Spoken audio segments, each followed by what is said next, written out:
পাগলও তো আল্লাহকে সেজদা করে।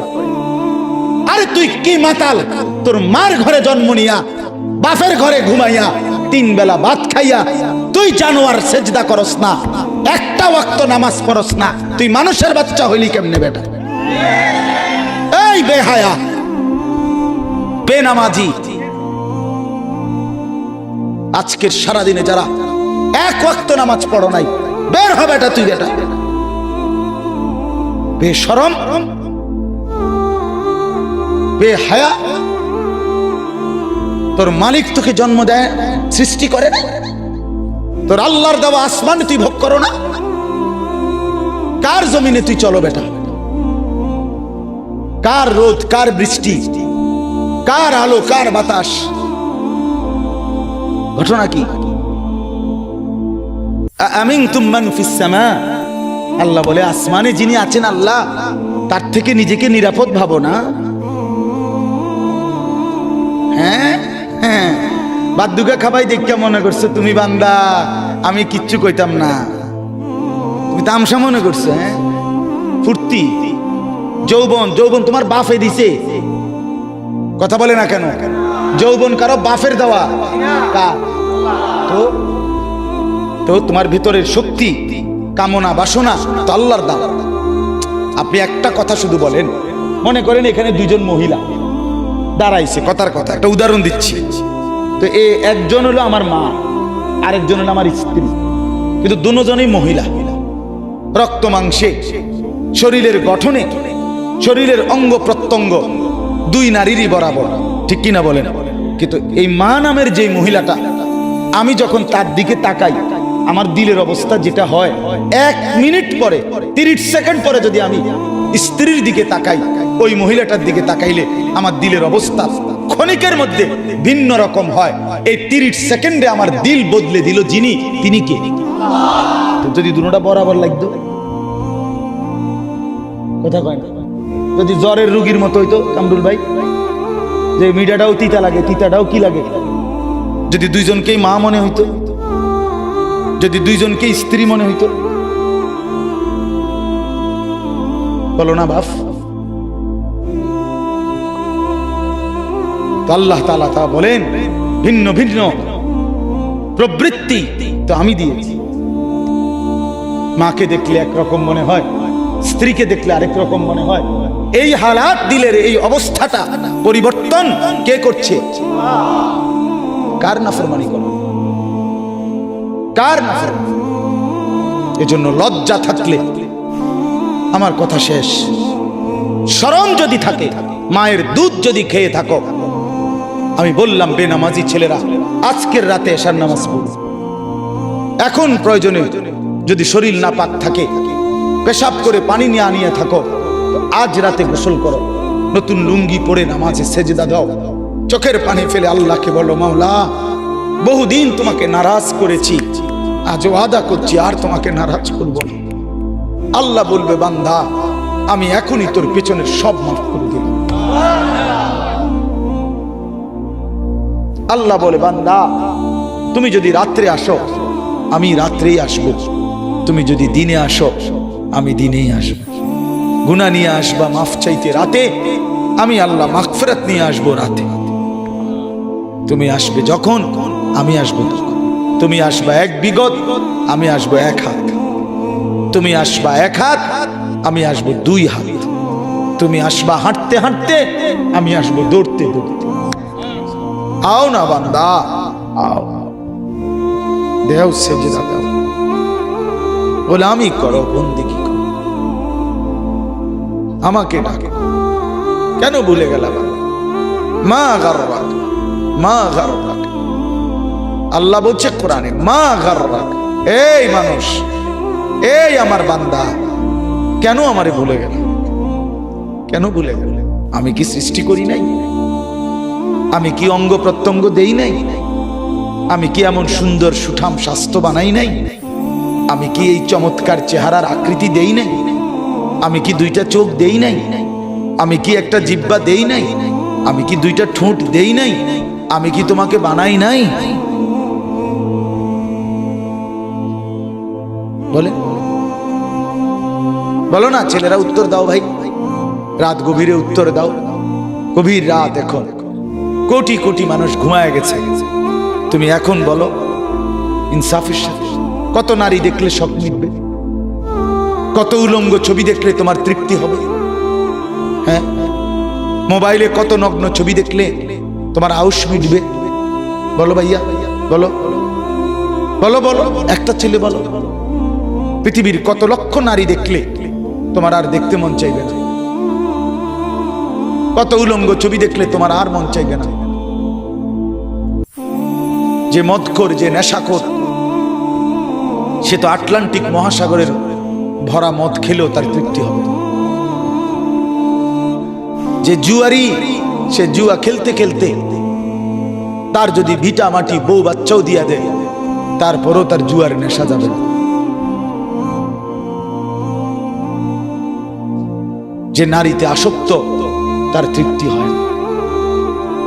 গুনাহ তৃপ্তি দেয় না, নাফরমানি তৃপ্তি দেয়। দুনিয়া একদমই অল্প, একদমই অল্প, একদমই অল্প, একদমই অল্প। আজকে যারা বৃদ্ধ মানুষ, আপনারা ভাবেন আপনি সেই ছোট্ট ছিলেন, আপনি কিশোর হলেন, তরুণ হলেন, যুবক হলেন, আজ অক্ষম, দুর্বল, বৃদ্ধ হলেন। আর কয়েকদিন, যে কোনো দিন আপনি কবরস্থানে। আজকের যুবক ভাই, তুমি ভাবো, তুমি তো প্রথম দিন যুবক ছিলে না, এক ছোট্ট কোলের বাচ্চা ছিলে। আজ তুমি ধীরে ধীরে তোমার সেই শিশুকাল চলে গেল, কিশোর কাল চলে গেল, তরুণ কালও চলে গেল। তাহলে পিছনের এই সময় যেহেতু গেছে, তো ধরে নাও যৌবন কালও চলে যাবে। কোনো সন্দেহ, কোনো সন্দেহ। বন্ধু আমার, নষ্ট হইও না, নষ্ট হইও না। জীবন বড় দামি, সময় বড় দামি, হায়াত বড়ই দামি। এত সুন্দর যৌবন নষ্ট করে দিও না। হাদিসের মধ্যে আছে, আল্লাহর নবী সাল্লাল্লাহু আলাইহি সাল্লাম বলছিলেন, লাকাদ হামামতু আন আমুরা ফিতিয়াতি, আমার মন চায় আমার যুবকদেরকে সঙ্গে নিয়ে আমি ঘরে যারা নামাজ পড়ে আমি তাদেরকে বের করে আনি, অথবা আমি তাদেরকে আগুন দিয়ে ঘর সহ জ্বালিয়ে দেই। নবীজির হাদিস এটা। নবীজি বলছে, আমার ইচ্ছে জাগে আমার যুবক সঙ্গীদেরকে নিয়ে আমি মুসলমানের ঘরে ঘরে গিয়ে বেনামাজি ঘরে নামাজ পড়ে তাদেরকে টেনে হিচড়ে বের করে আনি। কথা ছিল এই, কথা ছিল যুবক সমাজ গড়বে, কথা ছিল যুবক মানুষকে আল্লাহর দিকে ডাকবে, কথা ছিল যৌবনকাল আল্লাহর জন্য ওয়াকফ করবে। আজ দিয়া দিছে নারীর কাছে, জিনার ব্যভিচারের কাছে, মদ আর জুয়ার কাছে, মোবাইলের কাছে। আস্তাগফিরুল্লাহ, আস্তাগফিরুল্লাহ, আস্তাগফিরুল্লাহ। এক নারী এত দরকার, এক মেয়ে এত দরকার যে দুনিয়া ভুলতে হবে, আখিরাত ভুলে যেতে হবে, সমাজ ভুলে যেতে হবে। এক নারীর মধ্যে এতটা কি হয়ে গেল যে এটার পিছনে সারাক্ষণ সময় দিতে হবে। এটা কি এমন আশ্চর্য বস্তু? নারী আর পুরুষের, স্বামী আর স্ত্রীর মিলনেই তো পৃথিবীর সেই আদম হাওয়া থেকে এই পর্যন্ত মানুষের ধারাবাহিকতা। তো এটা তো একটা স্বাভাবিক প্রক্রিয়া। হাজারো কোটি মানুষ পৃথিবীতে স্বামী আর স্ত্রীর পবিত্র বন্ধন হইছে, তো সেটা তুমি একটু অপেক্ষা করলে তোমার জীবনেও আসবে। কথা বলেন না কেন? এটা একটা সহজ বিষয় না। আল্লাহ তাআলা আমাদেরকে বুঝার তৌফিক দান করেন। চলেন তরজমা শুনেন। আল্লাহ তাআলা বলেন, ওয়াদরিব লাহুম মাসালাল হায়াতিদ দুনিয়া। হে নবী, আপনি আমার বান্দাদের নিকট, এই শেষ তরজমা বললেই শেষ। শুনতেছেন? আল্লাহ বলেন, হে নবী, আপনি আমার বান্দাদের নিকটে দুনিয়ার জীবনের দৃষ্টান্ত, উপমা, পরিমাণ, পরিধি বর্ণনা করেন। দুনিয়া কদ্দুর, দুনিয়ার হায়াত কদ্দুর। আল্লাহ বলেন, একটা উদাহরণ দিয়া বুঝান। নবীকে বলছে, কি দিয়া বুঝান? উদাহরণ। তো আল্লাহ উদাহরণ দিছে, মনে করেন এটা একটা ধান ক্ষেত, এই একটা ধান ক্ষেতের উদাহরণ। আল্লাহ বলেন, কৃষক এটার মধ্যে জ্বালা ফেলাইছে, ওই যে ধান, এটা জ্বালানি করে, শুনতেছেন তো? জ্বালা ফেলাইছে। এই শুরু হলো তার ধান এর প্রক্রিয়ার প্রথম পর্ব নাকি তা? আল্লাহ বলেন, তো এই ধান গাছের উপরে আকাশ থেকে আমি আল্লাহ পানি বর্ষণ করলাম, বৃষ্টির আকারে অথবা কুয়াশার আকারে। তো পানি বর্ষণ হলো। এখন কি হলো? আল্লাহ বলেন, এরপরে ধীরে ধীরে লক্ষ্য করেন যে এই ধান গাছ থেকে কয়েকদিন পরে ছোট্ট একটা সবুজ গাছের চারা বের হয়েছে। এবার খেয়াল রাখেন, এই চারাটা বড় হইতেছে। বড় হইতে হইতে একটা সময় সবুজ শ্যামল পুরা ক্ষেত ধান গাছে ভরে গেছে। সবগুলো ধান গাছ থেকে নতুন করে ছড়া বাইরেছে। এর কয়েকদিনের মাথা এই ধান গাছগুলো সবুজ থেকে হলুদ রং ধারণ করছে, মানে পাইকা গেছে। এবার কৃষক ক্ষেত থেকে সেগুলো কাইটা আইনা এরপরে বাড়িতে আইনা ধানগুলো গাছ থেকে আলাদা করছে। করার পরে এবার গাছগুলো রোদ্রে শুকাইতে দিছে নাকি তা? রোদ্রে শুকাইতে দেওয়ার পরে 2 দিন লাগাইয়া এটি শুকাইয়ে গেছে। এখন কি হচ্ছে? এই গাছগুলো এখন খড়কুটা হইয়া বাতাসের সাথে উঠতেছে, ঠিক কিনা বলেন? আল্লাহ বলেন, ওই প্রথম দিনের সেই ধান শুরুর থেকে বৃষ্টির পানি পড়ার পরে সেই থেকে নিয়ে আজকে যে খড়কুটা হইয়া উঠতেছে, এই পর্যন্ত কয় বছর লাগছে? কথা কয় না চাচারা, কোন মুরব্বীরা? কয় মাস? 4 মাস, নাহলে 4.5 মাস, বললাম 5 মাস, 6 মাস ধরেন। তাহলে 6 মাসের বেশি তো হবে না, 6 মাস। আল্লাহ তাআলা বলেন, বন্ধু আমার বান্দাদেরকে বলেন, ঠিক একজন মানুষের দুনিয়ার হায়াত 60 বছর হোক আর 90 বছর হোক, 40 বছর হোক আর 50 বছর হোক আর 100 বছর হোক, এই দুনিয়ার হায়াতটা ঠিক কৃষকের ক্ষেতের ওই ধান থেকে শুরু করে খড়কুটা হওয়া পর্যন্ত যেটুকু সময় দুনিয়ার হায়াত, ঠিক এই যে কামা ইন আনজালনাহু মিনাস সামা। আল্লাহ বলেন, দুনিয়ার দৃষ্টান্ত এমন ওই ক্ষেতের মতো যেই ক্ষেতে আমি আল্লাহ আসমান থেকে বৃষ্টি অথবা পানি বর্ষণ করলাম। ফাখতালাতা বিহি নাবাতুল আরদ, পুরা ক্ষেত তখন শস্য গাছে পরিপূর্ণ হয়ে গেল।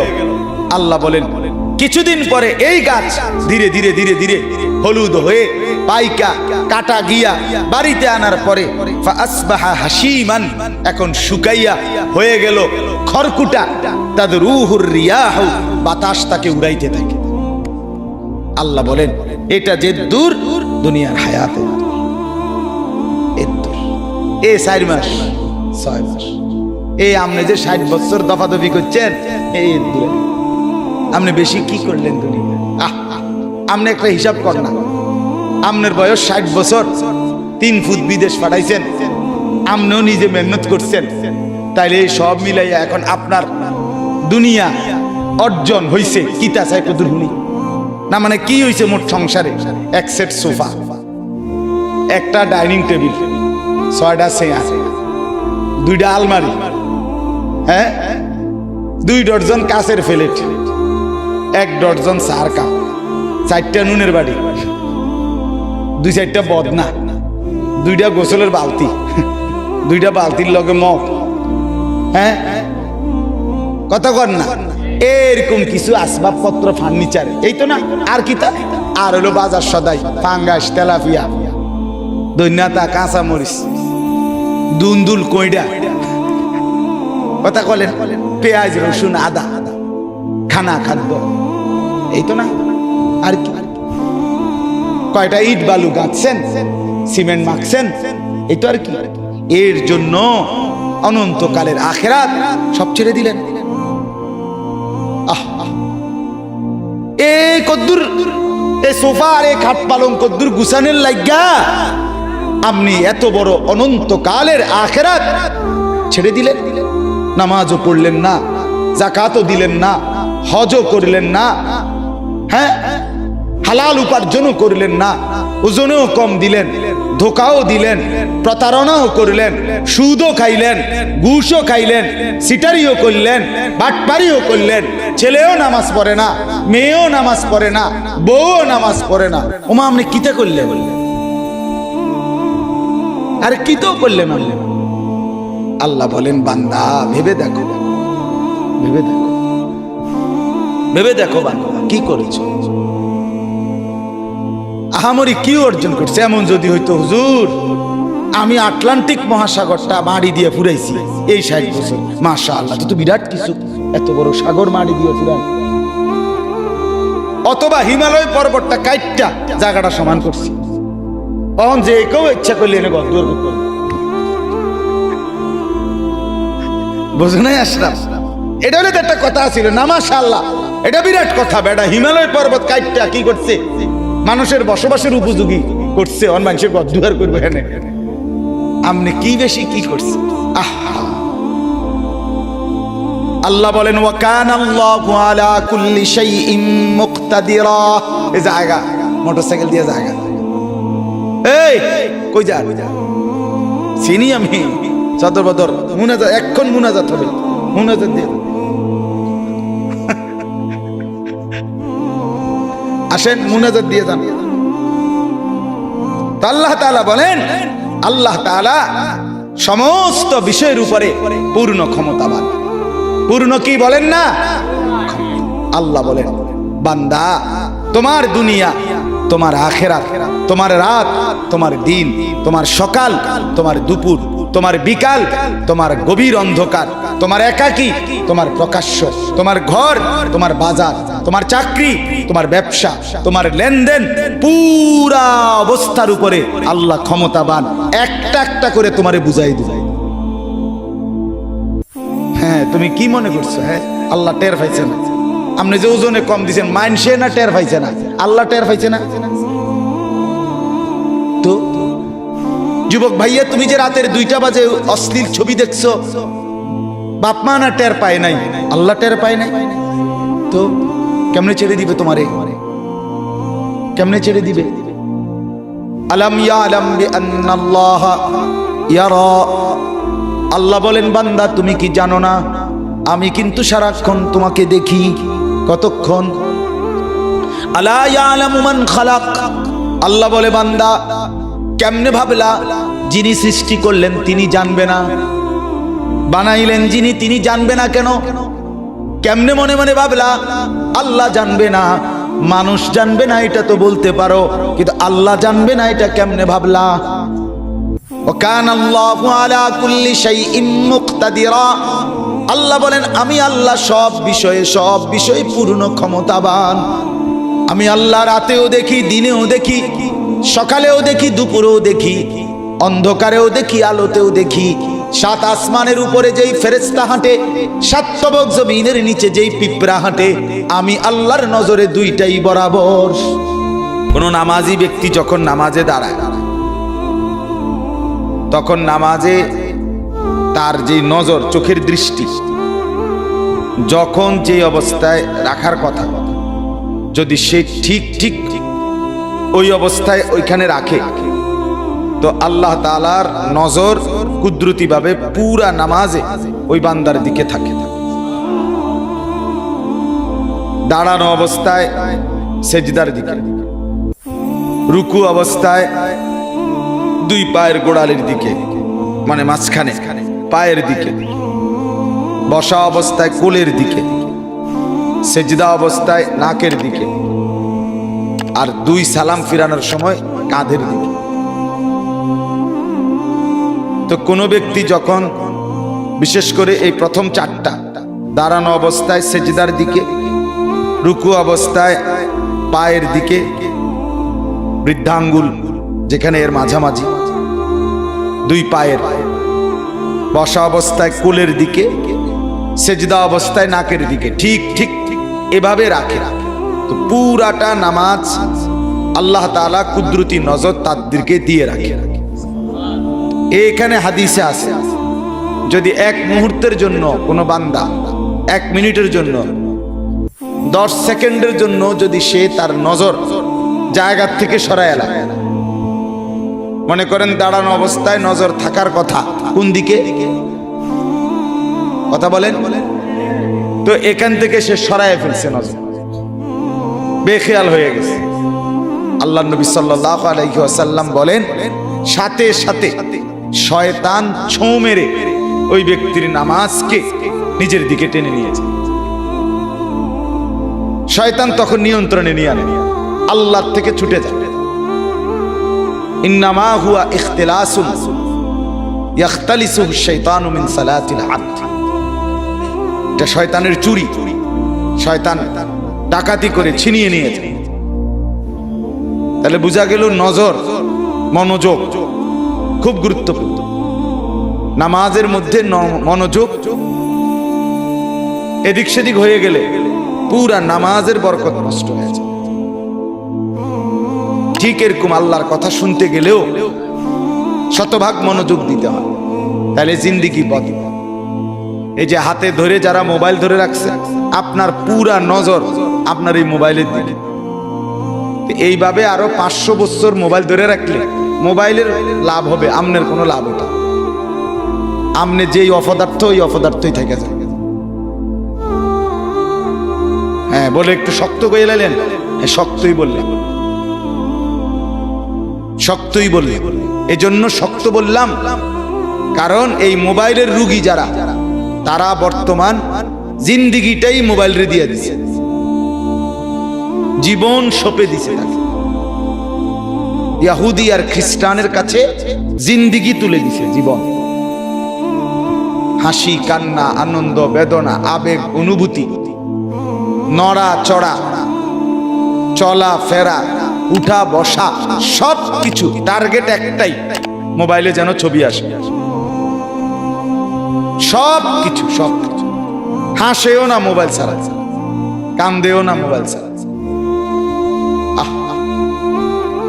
আমার ঢালকানগর হযরত, বাংলাদেশের অন্যতম শ্রেষ্ঠ বুজুর্গ আরিফ বিল্লাহ হযরত মাওলানা শাহ আব্দুল মতিন বিন হুসাইন হযরত দামাত বারাকাতুহুম বলেন যে আমি নিজ চোখে দেখছি। হযরত বলতেছেন, কাবা ঘরে আল্লাহর ঘরের সামনে দাঁড়িয়ে তাওয়াফ করার পর দোয়া করতেছে, মুনাজাত করে কানতেছে, এই কানতেছে মুনাজাত করতেছে, মাঝখানে মোবাইলটা লাইভ চলতেছে। মোবাইলটা হাতের এমনি, মানে এটারে ভিতরে রাখিয়া কানতেছে, আল্লাহর কাছে মুনাজাত করতেছে। বা যেখানে যে লাইভ চলতেছে, দেখো দেশবাসী পৃথিবীবাসী কান্দা কারে করে। বলেন এটা কি কান্না হইল? এটা কি আল্লাহর কাছে কিছু চাওয়া হইল? আফসোসের ব্যাপার কিনা বলেন, আফসোসের। আজ জিন্দেগি আমাদের এমন হয়েছে, সারা জীবনের সাধনা, 40 বছর 30 বছরের সাধনা, এরপরে হয়তো নবীর রওজায় গেছে গিয়া এত কষ্টের সাধনা, এইটাকে নবীজি সাল্লাল্লাহু আলাইহি সাল্লামের রওজা মোবারকের সামনে দাঁড়িয়ে পুরা লাইভ ধরে রাখছে মোবাইল।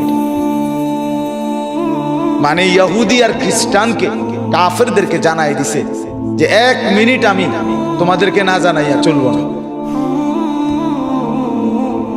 আমাদের ইন্টারনেটের, আমাদের এই বড় মোবাইলের সমস্ত নড়াচড়া কাফের বেঈমানের কাছে যায়। প্রতিটা ছবি বলেন আর যাই বলেন, তাদের কাছেই আগে সংরক্ষিত হয়, এরপরে আমরা দেখি, অন্যরা দেখি।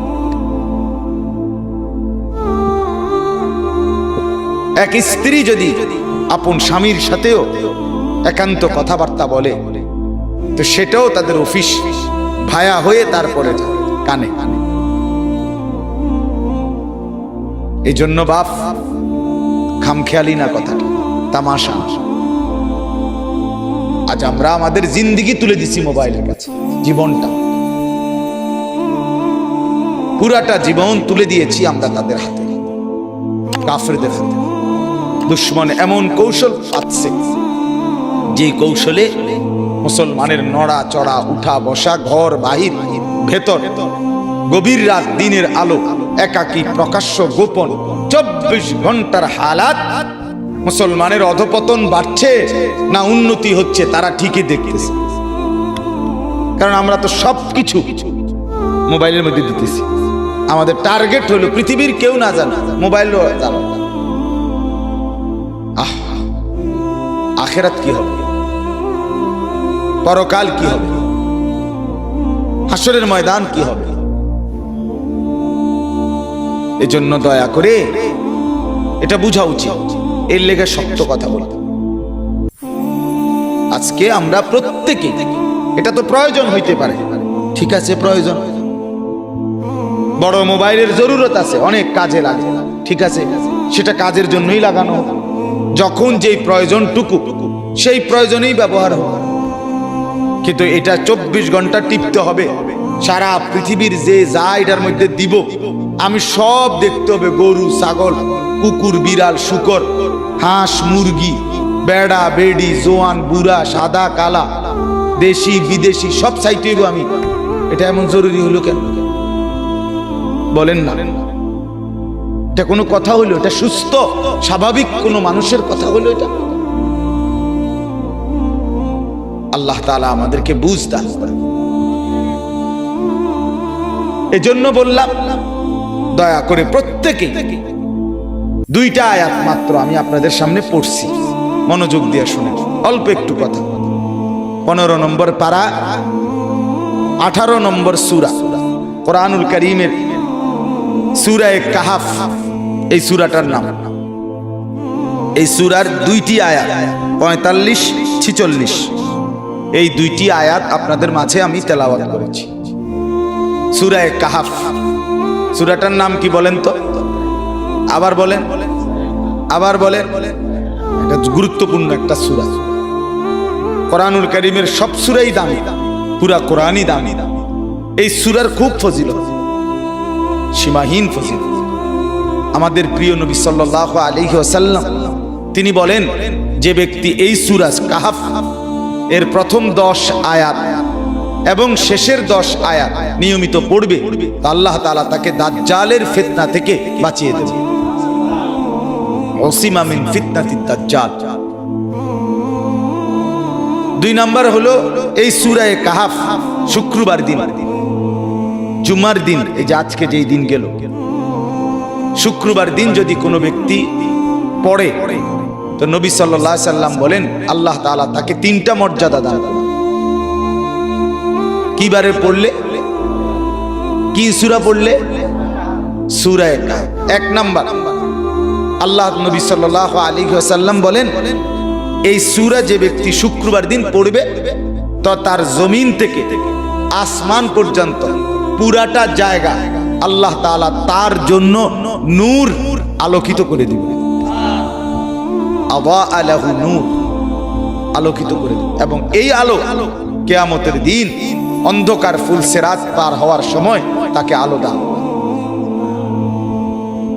2 নাম্বার, যে ব্যক্তি সূরা কাহাফ নিয়মিত তেলাওয়াত করবে, আল্লাহর নবী সাল্লাল্লাহু আলাইহি সাল্লাম বলে প্রতি জুমার দিন তো পরবর্তী শুক্রবার পর্যন্ত 8 দিন, শুক্র কত, এই 8 দিন যাবতীয় ফিতনা, মুসিবত, পেরেশানি থেকে আল্লাহ তাআলা তাকে নিরাপদ রাখবে। 3 নাম্বার, আগামী 8 দিন, এই 8 দিনের ভিতরে যদি দাজ্জাল বের হয় আল্লাহ তাআলা এই সূরা তেলাওয়াতের বরকতে তাকে আল্লাহ দাজ্জাল থেকে রক্ষা করবে। তাহলে পুরা সূরা পড়লেও দাজ্জাল থেকে বাঁচা যাবে। আবার প্রথম 10 আয়াত এবং শেষ 10 আয়াত পড়লেও দাজ্জাল থেকে বাঁচা যাবে। দাজ্জাল কি? দাজ্জাল মুমিনের ঈমান পরীক্ষার জন্য আল্লাহ তাআলা আখিরি জামানায় একজন ব্যক্তিকে প্রকাশ করবেন, যে হবে যুবক। নবীজি বলছেন যে হবে এলোমেলো চুলওয়ালা, এই এখন যে সেলুন কাটিং চুল কাটে যেগুলো, এদের চুল। এই যে জন্তু জানোয়ারের চুল যেগুলো কাটে, হাইওয়ানের চুল, বন্য প্রাণী, আফ্রিকার জঙ্গলি, এগুলো কোনো সভ্য, সুস্থ, স্বাভাবিক কোনো মানুষের চুল না। মুসলমান তো পরের কথা, কোনো স্বাভাবিক মানুষের চুল না। সুস্থ মানুষ, যার স্বাভাবিকতা আছে, এটা এদের চুল না। হ্যাঁ, এ সম্পূর্ণ। তো এই কারণে আল্লাহ নবী সাল্লাল্লাহু আলাইহি ওয়াসাল্লাম বলেন, দাজ্জাল হলো শেষ জামানায় প্রকাশ পাবে একটা যুবক। 2 নাম্বার হলো তার চুল হবে কাতাত, এলোমেলো, আউলা জাউলা, বড় সড়, পাখির বাসার মতো। নবীজি বলছেন গাছের ডালের মতো, তাক তাকওয়ালা, থাক থাকওয়ালা, বিভিন্ন রিওয়ায়াত আছে, শীতি কাটা ইত্যাদি ইত্যাদি। মানে স্বাভাবিক চুল না। স্বাভাবিক চুল হলো চতুর্দিক থেকে, এই যে চতুর্দিকে সমান, এটারই স্বাভাবিক চুল বলে। আর এদিকে বাড়ানো, বাম দিকে বাড়ানো, সামনের দিকে বড়, চতুর্দিক দিয়ে একদম সমান করে, কাইটা একদম সমান করে মাঝখান দিয়া, হ্যাঁ, মহিলাদের চুলের খোপার মতো ইত্যাদি। পাগল, মাতাল, অসুস্থ, বিকৃত, কথা বুঝেন? হ্যাঁ, এগুলা আপনি প্রত্যেকটা ছেলে পরীক্ষা করে দেখেন, অসুস্থ। এদের কোনো সেজদা নাই, এদের কপালে কোনো নামাজ নাই, এদের মা বাবার সাথে এদের কোনো সম্পর্ক নাই, এদের এলাকার সাথে এদের কোনো মিল মহব্বত নাই, এরা পাড়া মহল্লা সমাজ কোনো কিছুর সাথে সম্পৃক্ত না। এরা এক ধরনের অসুস্থ জীব। যতগুলোর চুল দেখবেন আপনি আউলা জাউলা, এরা এই সমাজ থেকে বিচ্ছিন্ন এক জাতি।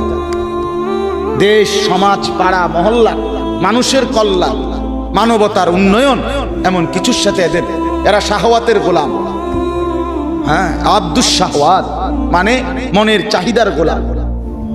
এদের লজ্জাস্থানের শাহওয়াত, সারাক্ষণ মন চায় এদের কাছে বেড়ি চাই, নারী, ছবি, নাচ, গান, উলঙ্গ দৃশ্য, মোবাইলে ছবি, জিনা ব্যভিচারের দৃশ্য।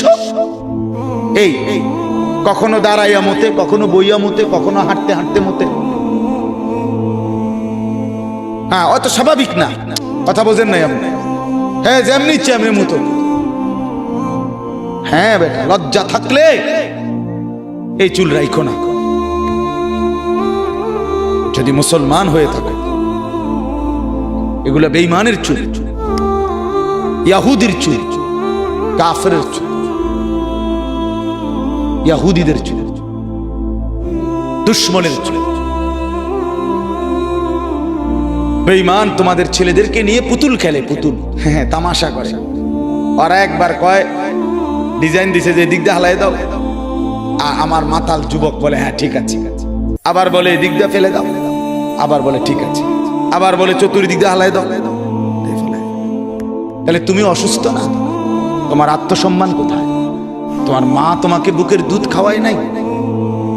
তুমি মুসলমান বাবার ঘরে বড় হও নাই? বেঈমান তোমারে নিয়ে নাচায় পুতুলের মতো, তুমি নাচো। ছি ছি ছি।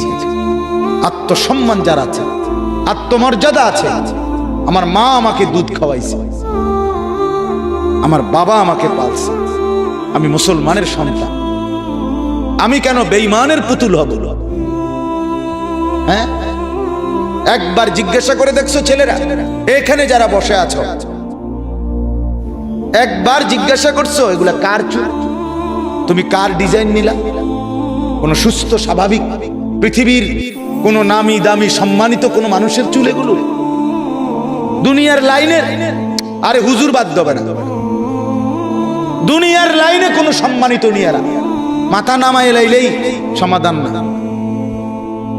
এখন মাথা নোয়ায় লাইছো, কেউ দেখছে না, এটা দোস্ত সমাধান না। তোমার অনুভূতি জাগানোর জন্যই আমি এতগুলো শক্ত কথা বলছি।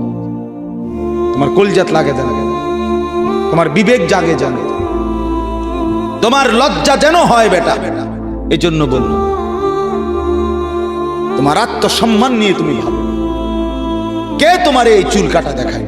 তোমার এলাকার কোন সভ্য মানুষ, এই যে বাপ চাচা মুরব্বী যারা আছে, তারা জীবনে কোনোদিন এই চুল কাটছিল? তাইলে তুমি কোত্থেকে নিলা? কোন আলেমে দিন কোনদিন এই চুল কাটছিল? তো তুমি কোত্থেকে নিলা এটা? এদেশে যারা ডিসি, এসপি, এদেশে যারা ইউনিভার্সিটির প্রফেসর, এদেশে যারা উচ্চ শিক্ষিত ভদ্রলোক তাদের কারো চুল এরকম? আরে কথা বলেন না কেন? তাহলে তুমি কোন জঙ্গলির চুল নিলা? তুমি দিনদারও তো কারো না, কারো ডিজাইন নিলা না। আর দুনিয়ার লাইনেরও যারা সম্মানী তাদের কারো চুল এরকম নিয়ে আপনি কন্যা, তাহলে হে এটা কি চুল কাটে? আসসালামু আলাইকুম প্রিয় দিনী ভাই বোনেরা, আপনাদের কাছে যদি এই ধরনের ওয়াজ মাহফিল ভালো লাগে বা ইসলামিক লেকচার যদি আপনাদের কাছে ভালো লাগে, তাহলে আমার চ্যানেলটাকে সাবস্ক্রাইব করেন আর আমার পাশে থাকেন। ইনশাল্লাহ আপনারা প্রতিদিন এরকম ইসলামিক ভিডিও, ইসলামিক লেকচার নিয়মিত পাবেন ইনশাল্লাহ।